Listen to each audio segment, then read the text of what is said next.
السلام عليكم ورحمة الله وبركاته.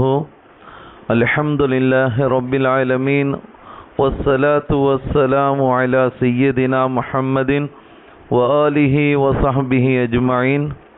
قال الله تعالى في القرآن العظيم: أعوذ بالله من الشيطان الرجيم. بسم الله الرحمن الرحيم. إن الله مع الذين اتقوا والذين هم محسنون. صدق الله العلي العظيم. சர்வ புகழும் புகழ்ச்சியும் இவ்வுலகை படைத்து பரிபாலித்து கொண்டிருக்கக்கூடிய எல்லாமல்ல அல்லாஹ்விற்கே. எல்லாமல்ல அல்லாஹ் ரப்புல் ஆலமீன் மேற்காணக்கூடிய திருமறை வசனத்தின் மூலமாக ஒரு மனிதனுடைய இறையச்சம் எவ்வாறு இருக்க வேண்டும், அந்த இறையச்சத்தின் மூலமாக அந்த மனிதனுக்கு எவைகளெல்லாம் வசப்படக்கூடியதாக இருக்கும் என்பது சார்ந்த ஒரு சில உபதேசங்களை அல்லாஹு தஆலா குறிப்பிட்டு காட்டி சில வரலாற்று குறிப்புகளையும் அல்லாஹு தஆலா நமக்கு நினைவூட்டி அதன் மூலமாக பல உபதேசங்களை அல்லாஹு தஆலா நமக்கு தருகின்றான். அந்த வகையில் அல்லாஹு தஆலா இவ்வாறு குறிப்பிட்டு காட்டுவான்: இன்னல்லாஹ மஅல்லதீன தகவ். நிச்சயமாக எவர்கள் மெய்யாகவே இறையச்சமுடையவர்களாக இருக்கின்றார்களோ அவர்களுடனும் வல்லதீனஹும் முஹ்ஸினூன்,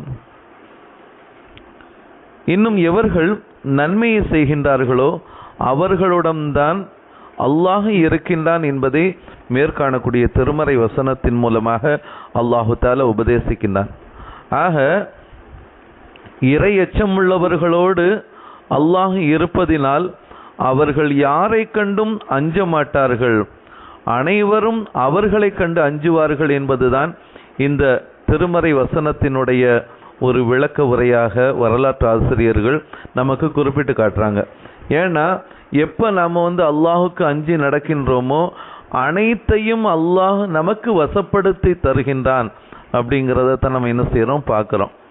அனைத்தையும் நமக்கு அல்லாஹு தஆலா என்ன செய்கிறான், வசப்படுத்தி தருகின்றான். அன்பானவர்களே, நுசுஹத்துல் மஜாலிஸ் என்று சொல்லக்கூடிய ஒரு நூலில் பதிவு செய்யப்பட்ட ஒரு செய்தி. அதாவது அல்லாஹு தஆலா எப்படியெல்லாம் ஒரு சில விஷயங்களை நமக்கு வசப்படுத்தி தருகின்றான், எப்படியெல்லாம் பாதுகாக்கின்றான் அப்படிங்கிறத பார்க்கின்ற பொழுது இந்த நூலில் பதிவு செய்யப்பட்ட ஒரு செய்தியை நம்ம பார்க்குறோம். நபி மூசா அலைஹிஸ்ஸலாம் அவர்கள் ஆடுகளை மேய்த்து கொண்டு சென்று கொண்டிருக்கக்கூடிய ஒரு வேளையில் ஓநாய்கள் நிறைந்த ஒரு பள்ளத்தாக்கை என்ன செஞ்சாங்க, அடைகிறாங்க. ஓநாய்கள் நிறைந்த, அதாவது ஓநாய்கள் நிறைய இருக்குது, அப்படிப்பட்ட ஒரு பள்ளத்தாக்கை என்ன செய்கிறாங்க, அடைந்தவர்களாக அங்கே போய் என்ன செய்கிறாங்க, நிற்கிறாங்க. நீண்ட தூர பயணத்தின் காரணமாக அவர்களுக்கு களைப்பும் தூக்கமும் ஏற்பட்டது. நம்ம சாதாரணமாக இந்த ராம்நாடுக்கு போயிட்டு வந்தாலே நமக்கு என்ன செய்யுது, ரொம்ப களைப்பாயிருது. கொஞ்ச நேரம் அப்படியே படுக்கலாமா, கொஞ்சம் ரெஸ்ட் எடுக்கலாமா அப்படிங்கிற மாதிரி ஒரு சூழ்நிலையில். ஆனால் நெடுந்தூர பயணம் சென்ற மூசா அலைஹிஸ்ஸலாம் அவர்களுக்கு ரொம்ப களைப்பு, இன்னும் தூங்கணும் அப்படிங்கிற ஒரு நிர்பந்த சூழ்நிலை ஏற்பட்டுச்சு. ஆனால் தூங்கினால் ஓநாய்களால் ஆடுகளுக்கு ஆபத்து ஏற்பட்டுவிடக்கூடும் அப்படிங்கிற ஒரு நிலைகளும் அங்கே ஏற்பட்டுச்சு. தூங்கிட்டா ஓநாய்கள் நிறைய நிற்குது, ஆடுகளை பூரா மேய்ஞ்சிரும். அந்த நிலைமையில் என்ன செய்கிறது என்பது தெரியாது. ஆனாலும் அதே சமயத்தில் ஓய்வெடுக்காமலும் அவர்களால் இருக்க முடியவில்லை. ஏன்னா அந்த அளவுக்கு கடுமையான களைப்பு, தூக்கம். அந்த நேரத்தில் எப்படியும் ஓய்வெடுத்தே ஆக வேண்டும் அப்படிங்கிற ஒரு நிர்பந்த சூழ்நிலையும் கூட. அந்த நேரத்தில் நபீனா மூசா அலைஹிஸ்ஸலாம் அவர்கள் என்ன செஞ்சாங்க, தன் பார்வையை வானத்தை நோக்கி உயர்த்தி செய்தார்கள் இவ்வாறு பிரார்த்தனை: யா அல்லாஹ், உனக்கு எல்லாம் தெரியும், மனிதனுடைய நிலைப்பாடுகளில் உனக்கு எல்லாமே என்ன செய்யும் தெரியும். உன்னுடைய நாட்டப்படியே தான் எல்லாம் நடந்து கொண்டும் இருக்கின்றது. விதியில் எது எழுதப்பட்டிருக்கின்றதோ அதுதான் நடக்கும். அது நடக்கட்டும் அப்படின்னு சொல்லி கூறி என்ன செய்கிறாங்க, யா அல்லாஹ் நீயே பொறுப்பாளன் ஏன்னா என்பதாக கூறி உறங்கி விட்டார்கள். மூசா அலைஹிஸ்ஸலாம் அவங்க தூங்கிட்டாங்க.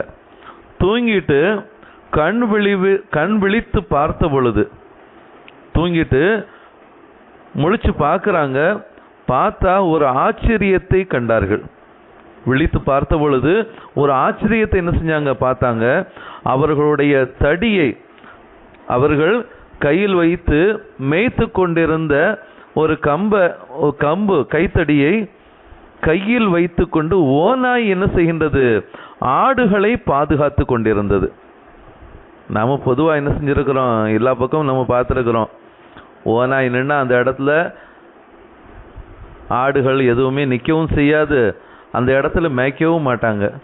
ஏன்னா ஏதாவது ஒரு விதத்தில் ஆபத்து ஏற்பட்டு விடும் அப்படிங்கிறதுனால. ஆனால் இங்கு அதற்கு நேர் மாற்றமாக ஆச்சரியத்தோடு பார்க்கக்கூடிய மூசா அலைஹிஸ்ஸலாம் அவர்களுக்கு அல்லாஹு தஆலா காட்டிய அற்புதம். அந்த ஓநாய் என்ன செய்கின்ற, ஒரு ஓநாய் ஆடுகளை மூசா அலைஹிஸ்ஸலாம் அவருடைய கைத்தடியை கொண்டு என்ன செய்கின்றது, பாதுகாத்து கொண்டிருந்தது. இந்த நிலைமையை பார்த்து என்ன செய்கிறாங்க, மூசா அலைஹிஸ்ஸலாம் அவங்க ஆச்சரியப்பட்டவர்களாக அந்த நேரத்தில் அல்லாஹு தஆலா என்ன செஞ்சான், வஹி அனுப்பி வச்சான். ஐயா மூசா, ஓ மூசாவே, அல்லாஹு தஆலா சொன்னா, குல்லி கமா உரீது, நான் விரும்புகிற மாதிரி நீங்க இருந்தா, அகுல்லக கமா துரீது, நீங்கள் விரும்புகிற மாதிரி நான் இருப்பேன் என்பதாக அல்லாஹு தஆலா என்ன செஞ்சான், வஹியை இறக்கி வச்சான் அப்படிங்கிறத நம்ம பார்க்குறோம். இந்த செய்தி நுஸுஹத்துல் மஜாலிஸ் என்று சொல்லக்கூடிய அந்த நூலில் பதிவு செய்யப்பட்டிருக்கின்றது. ஆக அவனை அஞ்சி நடக்க வேண்டும் என்றும் அல்லாஹ் விரும்புகிறான். அவ்வாறு நாம் அல்லாஹ்விற்கு அஞ்சி நடந்து செயல்பட்டால், அவ்வாறு நாம் இருந்தால் நம் விருப்பத்தை அவன் நிறைவேற்றுவான். அதாவது நம்மை பார்த்து அனைவரும் அஞ்சுவார்கள் என்பதை நாம் என்ன செய்கிறோம், அந்த வரலாற்று குறிப்பின் மூலமாக நாம் அறிய முடிகின்றது அன்பானவர்களே. ஆக இந்த உலகத்தில் வாழ்கிறப்ப எல்லா நிலைமையிலும் அல்லாஹ்வை அஞ்சி வாழ்கின்ற பொழுது நமக்கு எல்லா விதமான பாதுகாப்புகளையும் எல்லா விதமான ஆபத்துகளை விட்டும் அல்லாஹ் பாதுகாத்து என்ன செய்கின்றான், எல்லா வஸ்துக்களையும் நமக்கு அஞ்சக்கூடிய, அது மனிதர்களாகட்டும் இன்னும் ஏனைய வஸ்துக்களாகட்டும் எதுவாக இருந்தாலும் அல்லாஹ் என்ன செய்கிறான், தன்னை அஞ்சியோருக்கு அனைத்தையும் அஞ்ச வைக்கின்றான், வசப்படுத்த வைக்கின்றான். அப்படிங்கிறத தான் நம்ம என்ன செய்கிறோம், இந்த வரலாற்று குறிப்பின் மூலமாக நம்ம பார்க்குறோம். அத்தகைய நற்பண்புகளை அல்லாஹ் நம் அனைவருக்கும் கொடுத்து வரக்கூடிய இந்த ரமலான் மாதம் இருக்கின்றது. அந்த ரமலானுடைய மாதத்தை நாம் சரியான முறையில் பயன்படுத்தி அல்லாஹுக்கு அஞ்சி ஒவ்வொரு அமல்களையும் பார்த்து பார்த்து செய்து அந்த அளப்பெரும் அல்லாஹ்வுடைய கிருபைகளை பெற்று ஈருலகிலும் சிறப்புடன் வாழ, எல்லா விதமான பாதுகாப்புகளும் பெற்று வாழ, எல்லா விதமான ஆபத்துகளை விட்டும் அல்லாஹ் நம்மை பாதுகாத்து அனைத்தும் நம்மை அஞ்சக்கூடிய விதத்தில் நம்முடைய வணக்க வழிபாடுகள் இறையச்சம் அமைய வல்ல இறைவன் நம் அனைவருக்கும் கிருபை செய்வானாக. ஆமீன். வாஹிர் தஅவானா அனில் ஹம்துலில்லாஹி ரப்பில் ஆலமீன். அஸ்ஸலாமு அலைக்கும் வரஹ்மத்துல்லாஹி